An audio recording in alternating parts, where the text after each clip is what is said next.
Hello viewers, welcome back to new video. In this video, I'll show how to fix WhatsApp status not showing problem. Let's see how to fix this problem. Go to Google Play Store,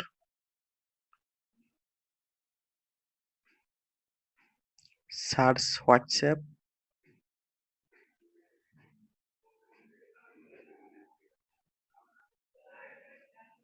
update WhatsApp app if showing on Play Store.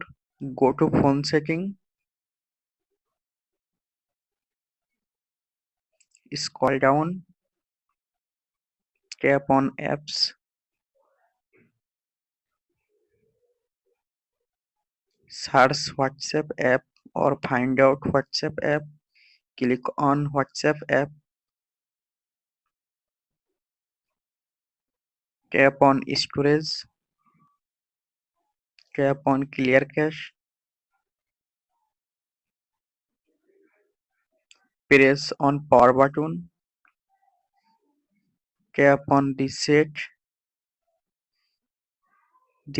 phone.